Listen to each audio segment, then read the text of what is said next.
Minus 10 seconds. Counting. Oh, second. Ground control to Major Tom. I really enjoy doing this. Ground control to Major Tom. Because normally I'm not so careful. I just like noise, you know. Take your protein pills and put your helmet on. But I was careful, kind of. I mean, it doesn't show, but... Okay. Anyway, you know, I don't really care. The idea that I would be doing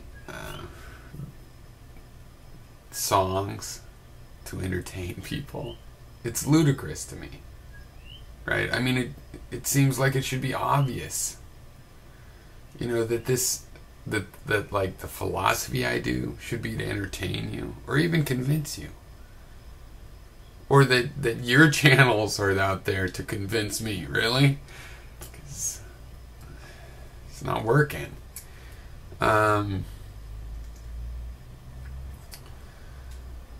Yeah, I mean, this is an expression of ideas, and you influence other people for sure. You know, you influence them through your, through your opinion, and you know, you could say, "Look, I navigated this way," and they could go, "Oh man, I was getting stuck in a situation like that. I'll use that navigation technique." But anyway, that's not what I was going to talk about. What was I going to talk about? Well, one thing was drinking. Now, one person PM'd me, and I'm not picking on you.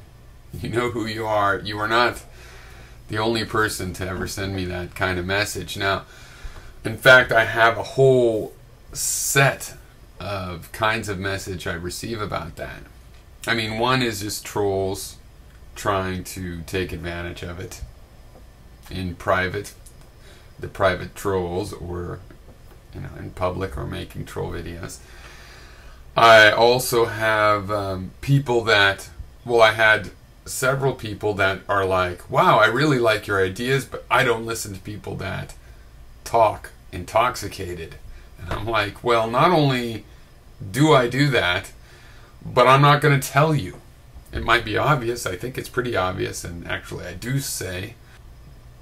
Yeah, so they tend to go away. And then there's people that are concerned for various reasons. Concerned that, you know, because of the dangers of alcohol and so on.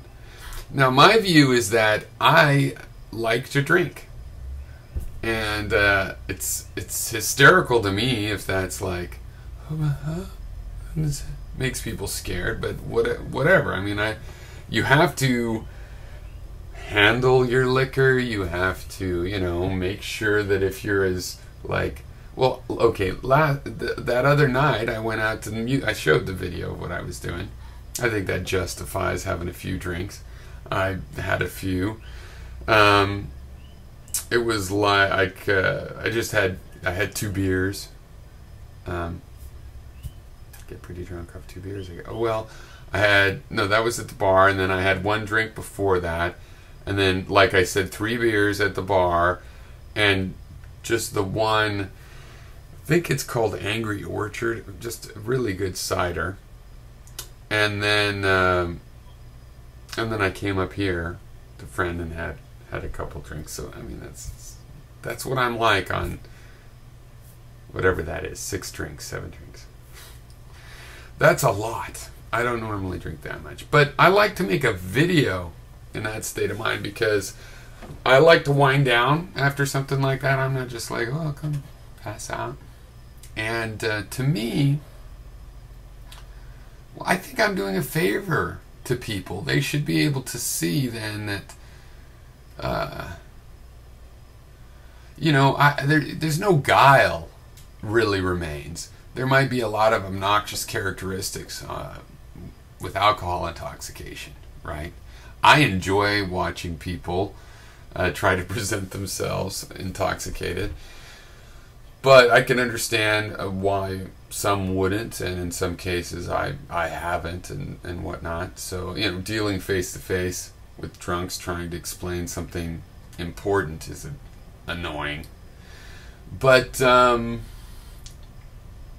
think, you know, there really is no guile to it, right? Like, you can see if I was super prepared with some, like, I get people PMing me and complaining, you know, like, well, you're just ignoring this, and you're, you know, like, I'm manipulating, like, I'm putting the strings up and manipulating the meaning.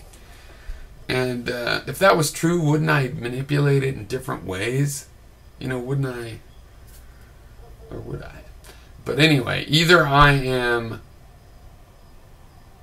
you know, you can watch those videos and see, I stand by everything I say in those videos. I consider that significant. I think most of you, if you get drunk and make a video, because I was drunk in that one, for sure. No, I'm like, but anyway, if you get drunk in a video and speak your mind, and with your inhibitions gone, you're going to say all kinds of different shit than you normally say. You know, because you're inhibited and screwed up. Sorry. You know. And the way to get unscrewed up, I think, is uninhibit yourself, and then it's like, oh, but then I'm dangerous. I have these crazy ideas. Well, figure out another way besides inhibition, you know.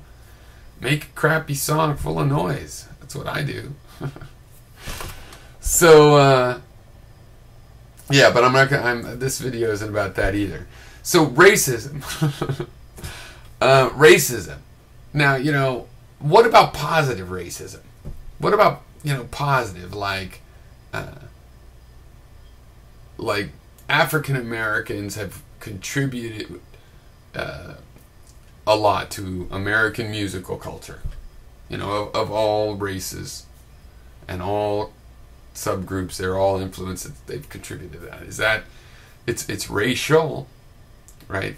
It's a problem with the technical definition, where I like to say racism is behavior, but that's just because you guys, that's about as sophisticated as a lot of you should really just worry about. People aren't racist, behavior is racist. Think that way. Okay, but in reality, when we're talking about racism, it's back to the solipsistic epistemology, and where you have access to your own ideas, and a racist line of reasoning is one that uses a racist principle, right? Because principles are unproved, boom. And so if you have an unproved racial concept and you use that for your reasoning, then that would be racist. So, yeah, I mean, I kind of think about racism as, that's bad, okay? Type of, oh yeah, that's bad. It's always a symptom, like I've said, you know, there's always something else going on. But that's why, you know, and I would say this is my main issue with how to have a technical treatment of racism, is what I would call a technical analysis of racist psychology, and what does it really mean, and if it really exists as such, and so on, is, you know, yeah, long ago, I mean, I do not think it is negative. And you get into gray areas of things like, all blacks are musical and have large penises, and then some black guy that can't dance and has a small penis, he's like, fuck you, great grandfather. But you know, you're putting something on the individual, and if it's like, if there's 1% of a group that is an exception and they're human sentient individuals, it seems like a no-brainer. That's like, don't make these guesses. You don't have to make a guess. Just find out the guy and meet him. And do you want to be in my band? No, I suck. You know, I mean, just, it just seems so obvious to me that, or like, let's say you had a group of people, right, that are just terrible people. That their culture is terrible, genes or whatever, it doesn't even matter. We're just granting, you know, 90% of them terrible people, thieves and liars, and they date pets. 10% is like, they're raised in that, they're taught to do that, And just because of their own innate nature, they're still not that way. That, to me, each one of those people is worth 10 times those other people that just succumb and do the thing that they're taught and that they're, they somehow resist training to be a part of that culture. Now, I'm not going to be racist against that person, right? So fuck you, that's the point. I'm not going to be racist against that person. If it's 1 in 100, then wow, he is incredibly strong. 1,000, I don't fucking care. I'm not going to be racist against that person. And it's statistics, So, yeah. There was some other shit I was going to say, but that's long enough.